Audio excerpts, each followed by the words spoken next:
Radio. Les Français parlent au français. Je n'aime pas la blanquette de veau. Je n'aime pas la blanquette de veau. Sud Radio Berkov dans tous ses états. Et pour le face-à-face du jour, nous accueillons aujourd'hui Christian Arbulot. Bonjour. Bonjour. Vous êtes directeur de l'école de guerre économique et directeur associé du cabinet de conseil Spin Partners, spécialisé en intelligence économique et lobbying. Vous avez co-dirigé avec notre deuxième invité Guerre économique en association avec les éditions du Nouveau Monde. Bienvenue. Nicolas Moinet, bonjour. Bonjour. Vous êtes professeur des universités à l'IAE de l'université de Poitiers, spécialisé dans l'intelligence économique, et vous avez co-dirigé Guerre économique pour l'école de guerre avec les éditions du Nouveau Monde. Alors, bonjour à vous deux, bonjour à Christian Arbulot, que je connais depuis quelques décennies, mais ça ne nous rajeunit pas, mais quand même, tout va bien. Et bonjour à Nicolas Moinet. Alors, d'abord, je voudrais commencer, je vais dire à l'auditeur Sud Radio, un excellent livre, vraiment. Je recommande pas tous les jours des livres. Guerre économique, c'est passionnant. Qui est l'ennemi? Alors c'est quoi qui est l'ennemi? Ça veut dire qui aujourd'hui fait la guerre aux entreprises françaises, ou en tout cas essaye de les givarouiser. Alors vous allez me dire, on sait qui fait la guerre aux entreprises françaises, c'est un certain nombre de gouvernements français, oui. Mais allons au-delà de la polémique, et nous allons essayer de parler de ça. Et Christian Arbulot, vous avez commencé par un sondage dans cette excellente, je dirais, livre-revue, et un sondage auprès donc de la population, des spécialistes de l'intelligence économique et de la guerre économique. C'est bien ça? Oui, ceux qui sont sur le terrain, ceux qui travaillent pour différentes entreprises et qui sont confrontés à ce qui se passe. Et donc, c'était intéressant pour nous de faire remonter ce ressenti avec un classement qui va surprendre certaines personnes. Alors, j'allais vous dire, il le surprend certaines personnes. Alors, la question qui a été posée, quels sont selon vous, donc je rappelle que ce sont des spécialistes de l'intelligence économique et de la guerre économique, plusieurs centaines, voilà, je pense exactement. Que vous avez interrogé. Tout à fait. Quelles sont les puissances étrangères qui attaquent les intérêts économiques français? Et à votre avis, la première, vous allez me dire la Russie, la Chine, non, ce sont les États-Unis, 97%. Alors 97%. Ensuite la Chine, bien sûr, l'Allemagne, pays européen par excellence, enfin le couple franco-allemand, les noces de Cana, magnifique. L'Allemagne en 3e position, la Russie en 4e position, et le Royaume-Uni, oui, les Brexiteurs, en 5e position. Alors, ça veut dire quoi? Ça veut dire que 3 de nos alliés, les États-Unis alliés, l'Allemagne alliée, le Royaume-Uni allié, ils taillent des croupières énormes.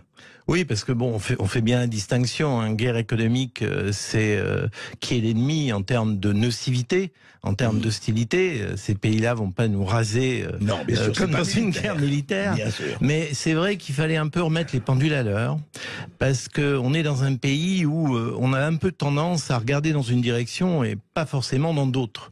Et c'est vrai que le ressenti, si on prend les États-Unis, au-delà des affaires que vous avez évoquées sur Sud Radio, comme Alstom ou d'autres, globalement, sur tout un tas de domaines, le problème des États-Unis, c'est que ça fait quand même pas mal d'années qu'ils nous affaiblissent. Et dans cet ouvrage, on a même un tableau intérieur qui reprend toutes les formes d'attaques possibles que les États-Unis ont commis contre la France dans différents domaines, et c'est assez indicatif, quoi. C'est-à-dire que il y a un ordre de grandeur. C'est vrai que aujourd'hui, si on voit comment nous sommes affaiblis sur différents terrains stratégiques industriels, les États-Unis ne sont pas le pays allié rêvé qu'on aurait pu croire.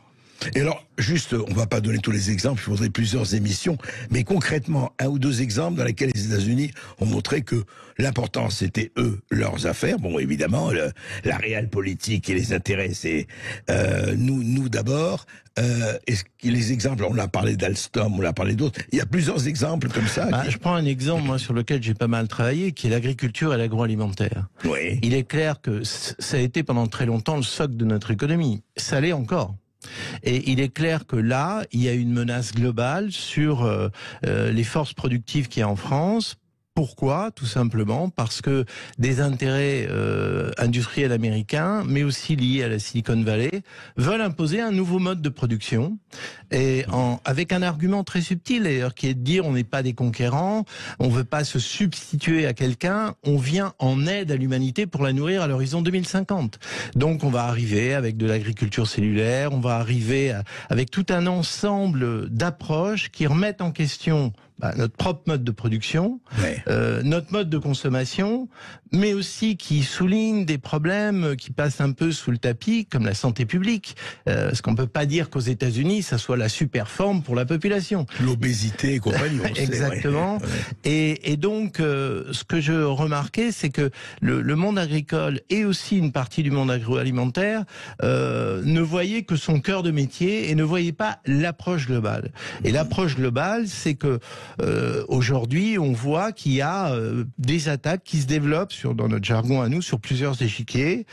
Sur l'échiquier concurrentiel, c'est un discours très peu agressif, plutôt accommodant, plutôt libérateur. Nous venons vous sauver. Sur les 44. Mais tout à fait, revu et corrigé. Sur le deuxième échiquier, c'est celui des experts, où on va chercher plutôt des pouces sur la tête à nos agriculteurs et à un certain nombre d'industries agroalimentaires.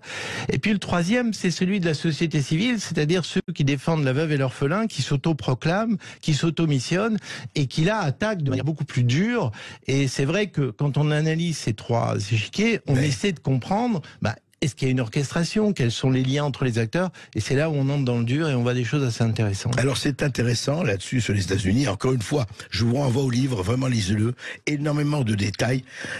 Nicolas Moinet, il y a évidemment d'autres chapitres, beaucoup d'autres chapitres, mais un qui m'a vraiment frappé, c'est l'Allemagne carrément. Vous dites l'Allemagne sabote le nucléaire français.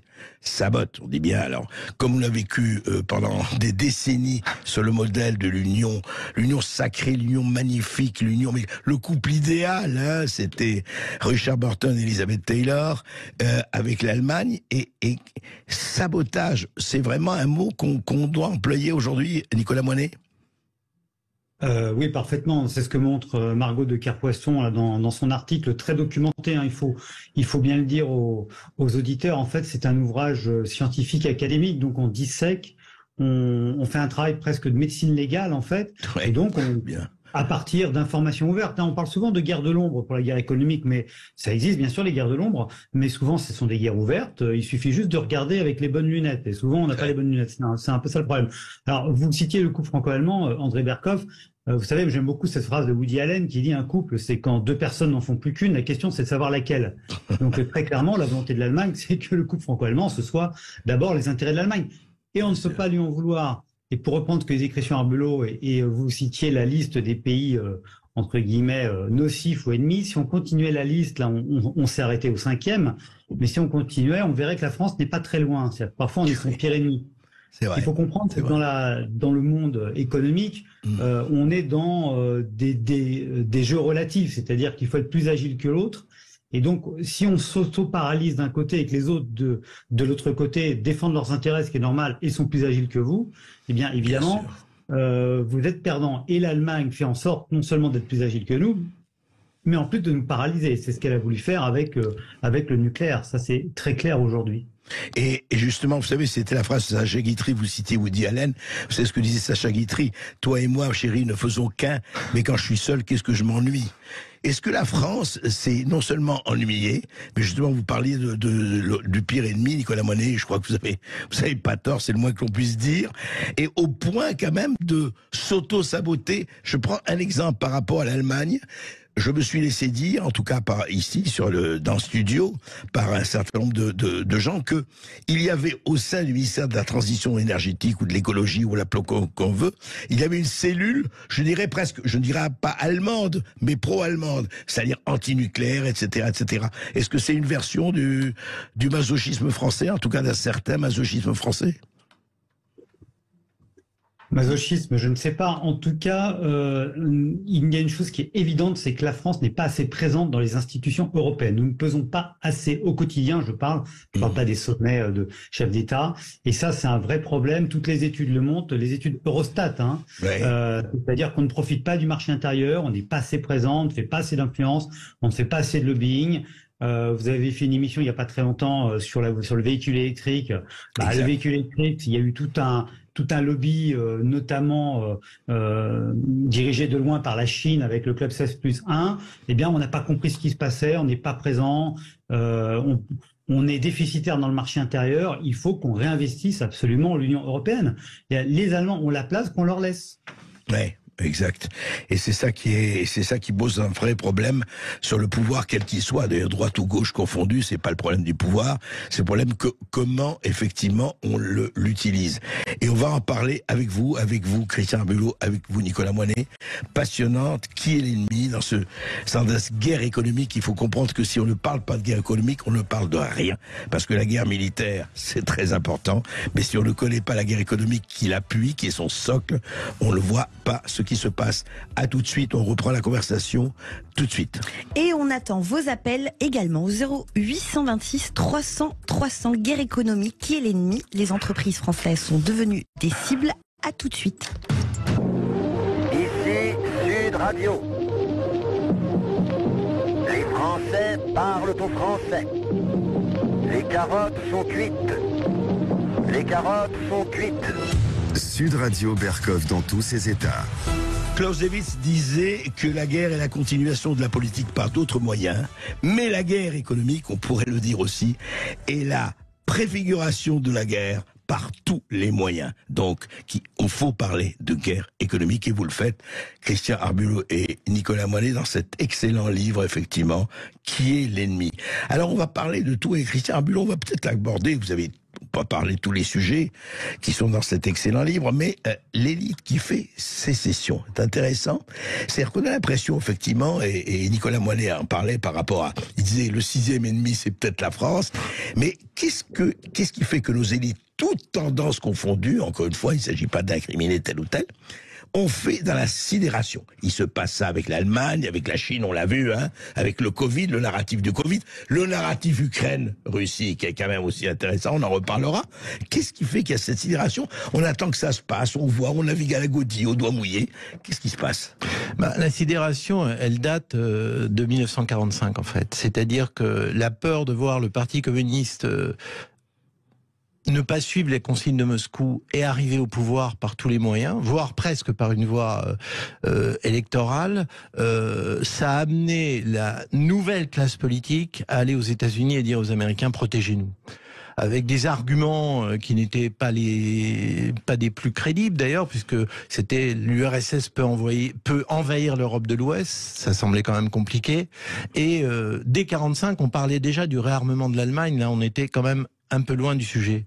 Mais le vrai problème, c'est que de cette date-là jusqu'à aujourd'hui, exception faite de la période 58-65 où De Gaulle a essayé de retrouver des marges de manœuvre, nos élites, au sens très très large du terme, se sont habituées à vivre dans la Pax Americana en étant en situation de dépendance. Et comme ils ne pouvaient pas l'assumer devant le corps électoral, ça a été un non-dit. Et ce non-dit s'est épaissi au fil des décennies, au point d'arriver à ce jour à des situations incompréhensibles. C'est-à-dire, si je prends... Par exemple, si on va dans les grands instruments de formation des élites, à l'INSEAD, à HEC, à l'ESSEC, dans les grandes écoles, on voit comment le monde bouge. Il n'est pas possible aujourd'hui de prendre la Chine comme un Eldorado commerçant. La Chine, c'est une dictature communiste qui veut vaincre le capitalisme, et c'est bien dans le programme, il suffit de le lire. Mais là, en l'occurrence, non. Tout en pratiquant le capitalisme. Mais bien sûr, mais parce que ça ne les dérange pas, et ils ont depuis longtemps intégré ces formes de ruse. Mais pour nos élites, c'est impensable de dire « Ah mais on est dépendant de la Chine, et s'il y avait une crise comme avec la Russie, que se passerait-il » Mais elle serait 10 000 fois plus forte, compte tenu de notre niveau de dépendance. Et on voit bien les contradictions au niveau de l'Europe aujourd'hui. Regardez l'Allemagne. L'Allemagne fait encore une fois un jeu à part dans ses relations commerciales avec la Chine, comme elle l'a fait avec le gaz russe à d'autres époques. Elle n'est pas dans la politique européenne. Elle reconstruit sa puissance, jadis silencieusement. D'une soi-disant politique européenne. Mais voilà. Oui, et d'une morale en plus. Elle passe son temps à faire la morale à la France et à d'autres.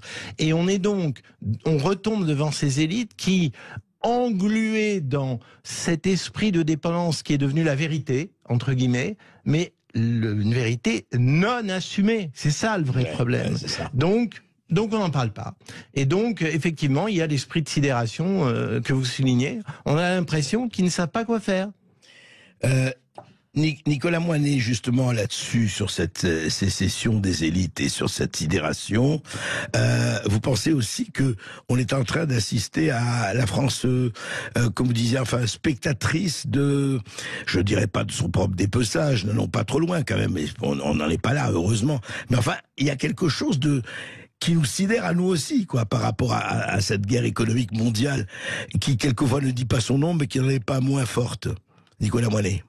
Si vous voulez, la France, c'est le PSG, en fait. C'est-à-dire que on a des individualités de grande qualité, il n'y a pas de collectif, et puis à la fin du match, on se rend compte qu'on n'est pas premier, mais qu'on est deuxième. Voilà, ouais. C'est exactement ça, mais c'est exactement ça. Et en fait, maintenant, il faut rapprendre le combat collectif.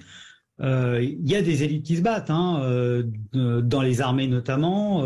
Le chef d'état-major des armées explique il faut appuyer son discours, qu'il faut passer d'une logique séquentielle, temps de paix, temps de crise, temps de guerre, à une logique compétition, contestation, affrontement, où les trois sont mêlés en permanence. On voit ce que ça donne au Mali, par exemple, ou ailleurs, ou au Burkina Faso. Il y a quand même des gens éclairés, il y a des élites éclairées.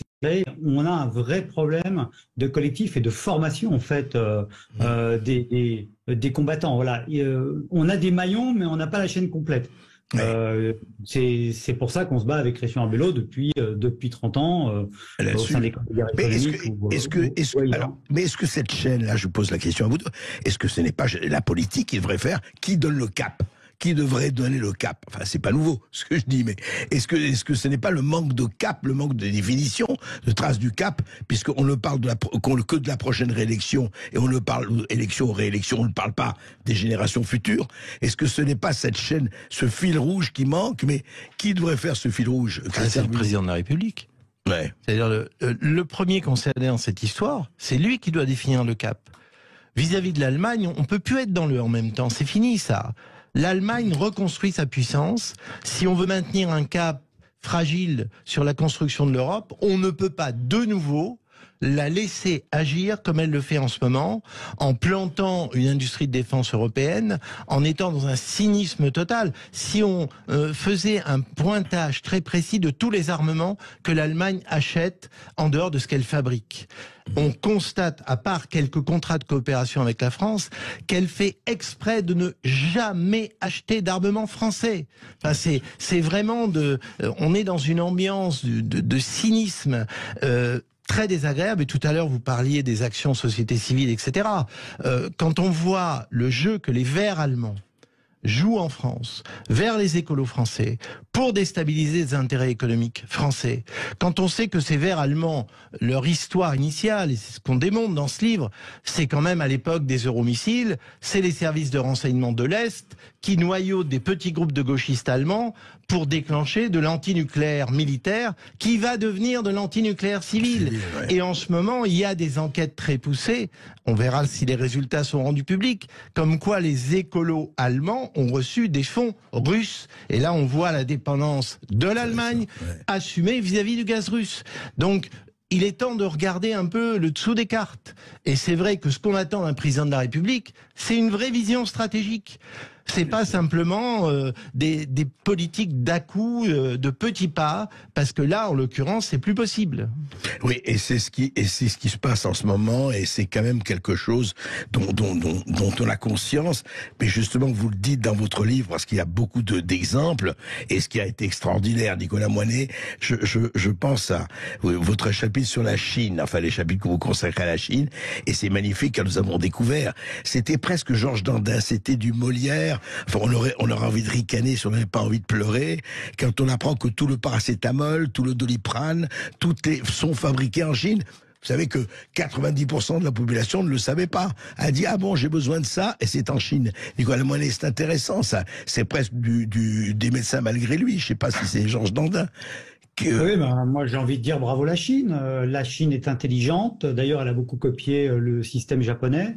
Là, je parle du système d'intelligence économique. Elle a une stratégie, elle est intelligente, elle a la masse, elle a les ressources humaines, elle a la matière première, elle a l'argent. À partir de là, ça va devenir très compliqué. C'est vrai, c'est très compliqué. On va parler avec vous deux, on va continuer, c'est passionnant, et avec nos auditeurs. Alors, Jean de Paris. Bonjour Jean. Bonjour Jean. Oui, bonjour. On vous écoute Jean. Oui, bonjour André, bonjour à vos invités. Je commencerai par la remarque là que toute la première partie de l'émission, finalement parle de ce que moi j'appellerais assez classiquement la concurrence. Donc c'est des concurrences entre entreprises, souvent internationales, éventuellement la concurrence entre États. Mais au fond, ça, c'est la vie depuis des millénaires, d'une certaine manière. Mais la question que je voudrais poser à vos invités, alors, vous y avez un tout petit peu fait allusion là il y a quelques minutes à propos des écolos allemands. C'est dans cette guerre économique, qu'est-ce qui relève en fait de manœuvres extrêmement délétères, illégales, etc. Du genre, je ne sais pas quel contenu ou quelle véracité vous pourrez donner à ça, mais par exemple, est-ce que les données des GAFAM dont disposent les GAFAM sont transférées à des grands groupes privés, ou etc. Oui, les données économiques, etc. Comment ça se passe? Des choses comme ça. Vous voulez dire la guerre de l'ombre? Vous parlez de la guerre de l'ombre, quoi. La guerre de l'ombre, et surtout, carrément des moyens illicites, parce que je dirais qu'il y a, comme vous faisiez aussi un parallèle avec le sport, il y a la concurrence régulière et la concurrence ou la compétition irrégulière, avec coup bas. Nicolas Moinet. Voilà. Et carrément la corruption. La corruption, bien sûr que ça existe. Donc peut-être tout l'épisode Covid n'est pas tout à fait exempt. Alors qui veut répondre, Nicolas Moinet? Je veux bien commencer par une anecdote, parce que vous parlez du vécu. Absolument. La première année de l'EGE en 97, on a découvert qu'on avait une franco-américaine, pas toute jeune, qui était inscrite comme étudiante et qui a été dans l'école économique, à l'école économique la première année, et qui a tamponné, comme on le dit dans un certain milieu, un de nos étudiants qui était en stage chez Dassault. Assez maladroitement, ce qui a mis la puce à l'oreille à certaines personnes. Elle avait un appartement à Paris où elle réunissait des personnes de l'école pour les présenter à des relations professionnelles, et il s'est avéré que cette femme, c'était une agente de la CIA. Donc dès la première année de l'EGE, alors qu'on n'était rien du tout, on était une trentaine d'étudiants, on a eu droit à ça. Alors l'anecdote, je la poursuis parce qu'elle est savoureuse, c'est qu'un jour il y avait une petite fuite d'eau sur un radiateur, et cette femme a glissé dessus, s'est fracassé la tête contre le radiateur, et on ne l'a plus jamais revue. Mais c'était pas nous qui avions fait ça, bien entendu. Mais le destin a renvoyé quand même cette personne à son monde de l'ombre, entre guillemets. Ce que je veux dire simplement, c'est que dans ce livre, il y a des retours d'expérience qui partent du jeu de l'ombre et qui sont très différents. Je vous cite une expérience qui est quand même unique. Les Français peuvent être très créatifs. Il y a dans ce livre relaté une expérience où d'anciens militants d'extrême gauche ayant pratiqué la lutte armée vont travailler avec d'anciens du service action sur des combats économiques contre les intérêts étrangers. C'est pas tous les jours que ce genre de choses se passe. Les apparentements terribles. La fusion des contraires, comme on dit, et c'est une histoire qui est relatée avec les servisations de la DGSE. Avec les anciens du service action de la DGSE. Et il est très clairement décrit dans ce livre comment fonctionnait la petite entreprise de renseignement privé contre les intérêts étrangers qui attaquaient des intérêts français dans le domaine notamment de l'industrie de la santé, par exemple. On peut se retrouver sur le souverainisme ou un certain sens du patriotisme. Il y a tous les chemins ne mènent pas à Rome, mais certains mènent vers une nouvelle Rome.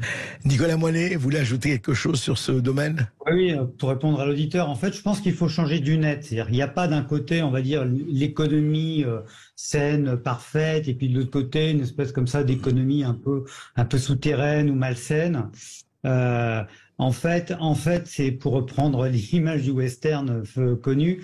Il y a ceux qui tiennent le revolver et ceux qui creusent. Ouais. Et quand on regarde l'histoire, mais depuis des siècles, alors ça a été longtemps caché, par les théories libérales, Adam Smith, et puis ensuite, bien sûr. un peu plus tard, les néoclassiques, etc. Il y a ceux qui ont des stratégies de puissance, ceux qui agissent et ceux qui subissent. Et ceux qui agissent, ce soit les États-Unis, que ce soit la Chine, que ce soit l'Allemagne, mais ça peut être des petits pays aussi, comme la Norvège, etc. Il y a une synergie publique-privée. Il n'y a pas une dissociation d'une économie, on va dire, saine et d'une économie de rapport de force. Il y a des gens qui travaillent par exemple, dans le domaine de l'intelligence. Enfin, que font les 120 000 ou 150 000 personnes aux États-Unis qui travaillent dans ce domaine-là, et que font les centaines de milliers en Chine. Enfin, ils sont pas payés à faire des cocottes en papier. Donc ces gens-là, ils sont actifs. C'est essentiellement, bien sûr, il y a les questions terroristes ou militaires, mais il y a aussi beaucoup de questions économiques. Espionnage et tout, enfin renseignement, etc. Si vous voulez, c'est comme dire tel pays se réarme, mais il va pas faire la guerre. Voilà. Quand on regarde la réalité des forces en présence, voilà, il faut être conscient que ça existe, mais c'est même pas caché. D'ailleurs, c'est ça qui est assez extraordinaire. Mais on ne veut pas le voir. On ne veut pas le voir. On n'a pas les bonnes lunettes. On a de la buée sur les lunettes, je ne sais pas. Enfin, on regarde à côté parce qu'on ne peut pas voir, parce qu'on ne peut pas rentrer dans le rapport de force. Quand on ne veut pas rentrer dans le rapport de force, et ça s'appelle tout simplement le déni. Voilà, on ne peut pas le voir, vous dites tout à fait.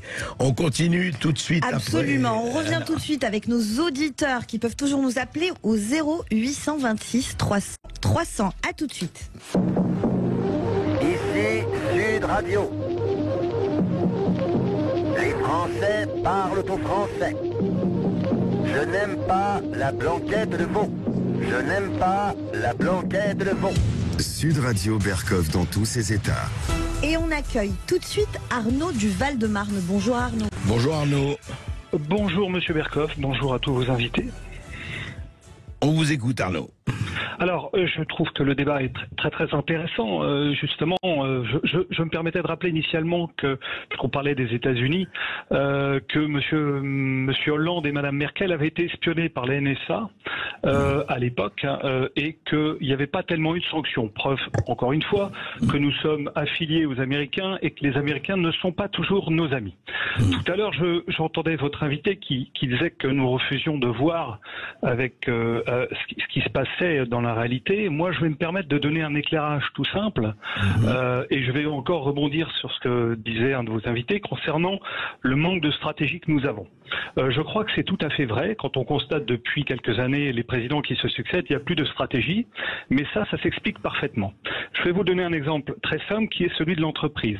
Lorsque vous avez une entreprise qui est complètement indépendante, c'est-à-dire qui dépend uniquement des décisions de son PDG, son manager, celle-ci a une stratégie. Elle est obligée de développer la stratégie de ses clients, la stratégie interne, la stratégie commerciale, la stratégie technique. À partir du moment où cette entreprise devient sous ordre d'actionnaire, et c'est majoritairement le cas dans beaucoup d'entreprises, le PDG ne devient plus qu'à ce moment-là un intermédiaire entre les actionnaires auprès desquels il prend ses instructions, enfin c'est même pas auprès desquels, c'est on lui impose des instructions, qu'il retranscrit j'ai envie de vous dire, en droit interne à l'entreprise, afin d'appliquer cette politique qui est décidée à l'extérieur de l'entreprise. Bon, aujourd'hui, nous avons exactement le même mode de fonctionnement au sein de la France. Affiliés à l'Union européenne, nous avons donc des actionnaires qui sont supérieurs, qui nous imposent une politique qui est représentée par le président. À l'heure actuelle, c'est M. Macron qui n'a plus que retranscrire en droit français les éléments qui vont nous piloter. Mais clairement, le président actuellement n'a plus de stratégie. La seule compétence qu'il a, c'est une compétence de communication. Je crois que M. Berkoff, vous invitez suffisamment de personnes autour de la table, vous faites suffisamment de débats pour dire que M. Macron est un communicant, mais n'est pas un stratège. C'est-à-dire que nous avons même perdu de la compétence. Aujourd'hui, la seule compétence nécessaire au niveau du président de la République, c'est une compétence de communication et pas une compétence de stratégie. Nous le voyons parfaitement, M. Macron change constamment d'avis. Constamment. Preuve qu'il est vraiment dans la communication, mais n'a pas de stratégie. Il a abandonné le programme nucléaire il y a quelques années pour faire plaisir aux écolos, vous en parliez tout à l'heure, aux écolos verts. Et puis il revient maintenant parce qu'il commence à sentir que le vent tourne et qu'il y a quand même des choses qui se passent. Bon, on le voit bien et ça se reflète encore dans le gouvernement. Monsieur le maire qui disait nous allons mettre l'économie russe en faillite. Aujourd'hui, la France est prête à réceptionner un aimant qui vient de Russie. Donc vous voyez bien que tout ça, c'est pas sérieux. Ça manque vraiment de stratégie, et en fait, ça manque de stratégie au niveau national, parce que nous sommes affiliés à l'Union européenne, et c'est elle qui nous guide nos choix, qui nous impose des choix politiques, économiques, sociétaux et financiers, tout simplement. Alors Arnaud, je vais demander justement à Christian Arbulot, à Nicolas Moinet. Nicolas Moinet, commençons avec vous. Est-ce que c'est cette affiliation à l'Union européenne, ce sont nos actionnaires, comme dit Arnaud, qui nous impose en droit et en stratégie ou en manque de stratégie? Est-ce que c'est ça le carcan, en tout cas l'un des carcans qui fait que nous en sommes? Voilà pourquoi votre fille est muette, Nicolas Moinet. Alors, nous sommes un des actionnaires, nous sommes autour de table de l'Union européenne, donc je comprends parfaitement ce que dit l'auditeur, mais je pense qu'il ne tient qu'à nous de modifier cela. Si vous voulez, il n'y a pas un gouvernement supranational, c'est la réunion des chefs d'État, des ministres, etc. Donc il faut peser plus. Moi, j'invite vraiment à lire. Vous savez, en France, on fait des super rapports, ça faut reconnaître. Et vous avez les rapports de l'Assemblée nationale sur l'influence de la France dans les institutions européennes. C'est un rapport qui est fait tous les 4-5 ans, voilà, qui sont remarquables à lire. Il faudrait juste les lire et ensuite faire des correctifs. Voilà. Donc, on a besoin de l'Europe parce qu'on a besoin d'un levier. Donc, l'Union européenne est nécessaire. C'est la manière dont aujourd'hui on s'implique, à mon avis, dans l'Union européenne qui n'est pas bonne. Et encore une fois, la stratégie, c'est toujours relatif. C'est-à-dire que moins vous êtes fort, plus les autres le sont, et inversement. Voilà. Christian Arbulot, quand même. On va sortir de ce cercle vicieux. On n'a pas le choix.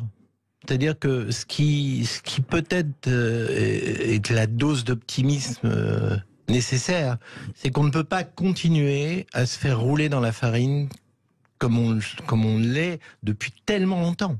C'est-à-dire, je pense que ce qui m'encourage à être optimiste, c'est que je vois à l'intérieur de la société française des structures qui se mettent à réfléchir et à changer.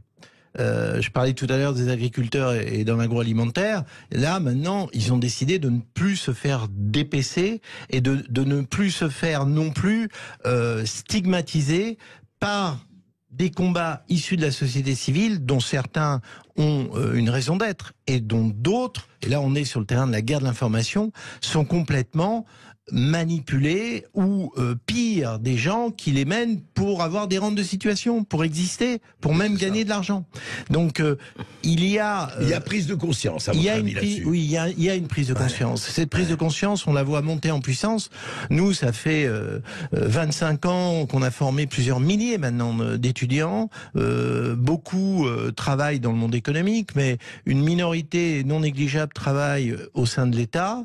Et on voit bien les changements de mentalité. On n'a plus peur aujourd'hui de commencer à analyser réellement ce qui se passe. Et donc il y a une lucidité, on n'a plus peur de dire oui, il y a un problème avec les États-Unis, oui, il y a un problème avec l'Allemagne, oui, il y a un problème avec la Turquie, avec la Russie ou avec la Chine. On s'en rend compte, on prend conscience et on le dit aussi, on le formule. On en est au stade où on le formule. Mais on va certainement aborder, et c'est déjà le cas dans le secteur privé, au stade où on réagit, voire on agit. C'est-à-dire que on ne peut pas continuer à laisser faire les autres en étant tétanisé et simplement en constatant. Donc là, il y a un changement de cap qui est en train de s'amorcer, et c'est peut-être le message le plus encourageant qu'on peut trouver en ce moment. En tout cas, un message très encourageant et vraiment très lucide. Vous savez, la lucidité, la blessure la plus proche du soleil.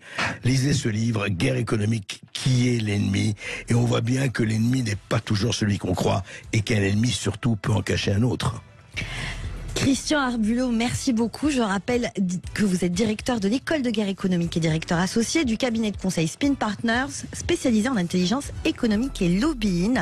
Nicolas Moinet, merci d'avoir accepté notre invitation. Je rappelle que vous êtes professeur des universités à l'IAE de l'université de Poitiers, spécialisé dans l'intelligence économique, et que vous avez tous les deux co-dirigé avec une autre autrice que je n'ai pas citée, mais on pense bien fort à elle. Lucie Laurent. Exactement. Donc, vous avez tous les droits, donc, co-dirigé Guerre économique pour l'école de guerre économique en association avec les éditions du Nouveau Monde. Et où est-ce qu'on peut se le procurer? Dans toutes les bonnes librairies, ou à la FNAC, ou ailleurs, ou en commande. Comme à l'école de guerre. Voilà. Exactement, parfait. Eh bien, Sud Radio, on est sur Sud Radio, et demain, c'est la culture dans tous ses états. Céline Alonso et André Berkoff reçoivent Grégory Zaoui, auteur de Cash Carbone, itinéraire du cerveau de l'arnaque du siècle, chez Hugo Doc. Tout de suite, vous avez rendez-vous avec Brigitte Lahaye. Excellent après-midi sur Sud Radio.